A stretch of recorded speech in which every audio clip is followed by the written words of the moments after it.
Iraq में militia गुटों का अमेरिकी बेस पर एक बार फिर से बड़ा हमला हो गया है। उत्तरी इराक के अमेरिकी बेस पर ड्रोन से हमला किया गया। अल हरीर एयरबेस को निशाना बनाया गया। तस्वीर आप देखिए किस तरह से बेस से, अमेरिकी बेस से धुआं उठता हुआ, बारूदी धुआं आसमान की तरफ उठता हुआ नजर आ रहा है। इराक में एक बार फिर से जो अमेरिकी बेस है उस पर मिलिशिया गुट की तरफ से हमला बोला गया है और इस हमले के बाद जो बेस है उससे धुआं उठता हुआ भी नजर आ रहा है और ये तस्वीरें बता भी रही हैं कि आखिर बेस को कितना नुकसान पहुंचा है। और एक और बड़ी खबर, इजराइल के रक्षा मंत्री का बहुत बड़ा बयान सामने आया है। गाजा के पश्चिमी हिस्से पर आईडीएफ का कब्जा हो गया। इजराइल के रक्षा मंत्री योव गैलेंट की तरफ से यह बयान, ऑपरेशन के अगले चरण की तरफ अब जो आईडीएफ है वो बढ़ रही है। यानी आप समझिए कि दो अलग अलग जगहों पर जो इजरायली फोर्स है उसको कामयाबी मिल गई। एक तरफ जो उत्तरी फ्रंट है, जो उत्तरी गाजा है, उस पर पहले ही कब्जा करने का, फुल कंट्रोल का दावा किया गया था। इसके साथ साथ अब जो इजरायली रक्षा मंत्री योव गैलेंट हैं वो इस बात का भी दावा कर रहे हैं कि जो पश्चिमी हिस्सा है, जो समुद्र के साथ लगता है, उस पर भी कब्जा हो गया है आईडीएफ का।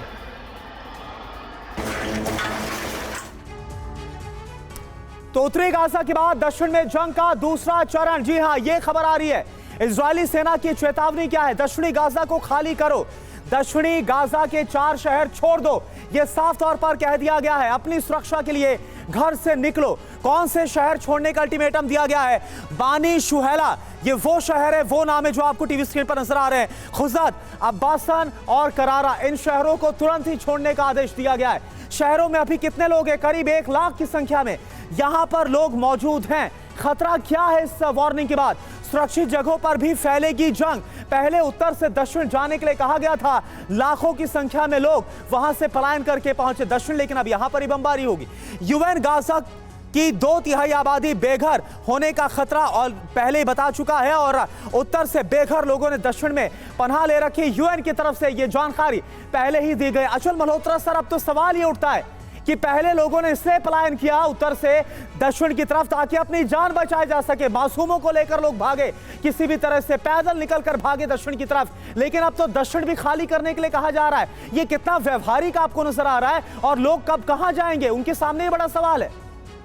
देखिए, बहुत ही प्रैक्टिकल प्रॉब्लम तो है ही है। सवाल ये है कि ये खाली करके जाएंगे कहाँ, क्योंकि बहुत से दूसरे देश जो आसपास के देश हैं वो रिफ्यूजीज को एक्सेप्ट करने से इनकार कर रहे हैं। बिकॉज एक रिफ्यूजीज जो है जिस कंट्री में भी जाते हैं उसके ऊपर बहुत बड़ा बर्डन हो जाते हैं और यूनाइटेड नेशंस की जो रिफ्यूजीज और डिस्प्लेस्ड पर्संस को हैंडल करने की ऑर्गेनाइजेशंस हैं उनके पास इतनी कैपेसिटी नहीं है और जो विदिन जो गाजा के अंदर है वहां तक इनकी ह्यूमैनिटेरियन एड पहुंचाने में दिक्कत आ रही है। तो कुल मिला के देखिए, मैं सारांश में इतना ये कहना चाहता हूँ कि हमास जो है एज ए टेरर ऑर्गेनाइजेशन है उसको न्यूट्रलाइज करना बहुत जरूरी है, लेकिन इजराइल जिस तरीके से कर रहा है उसका जो कोलेटरल डैमेज जो सिविलियंस को हो रहा है वो अनप्रेसिडेंटेड है।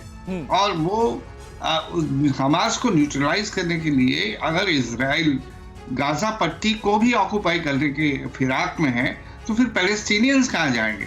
देखिए, ऐतिहासिक तौर से पैलेस्टीनियंस को भी तो उनकी एक होमलैंड की जरूरत थी। ये गलत तरीका हमास ने अपनाया, लेकिन पैलेस्टीनियन जो मूवमेंट थी वो तो हमेशा पीसफुल थी, लेकिन ये हमास ने गलत तरीका अपनाया। उसको कंडेम करना है, उसको न्यूट्रलाइज करना है, लेकिन कोई इस बारे में सोच नहीं रहा कि ये जमीन जो एक जमाने में पैलेस्टीनियंस की हुआ करती थी उन्हें होमलैंड नहीं मिला। 1948 के बाद इजराइल तो रिकॉग्नाइज हो गया, इंडिपेंडेंट कंट्री हो गई, यूनाइटेड नेशंस का मेंबर बन गया।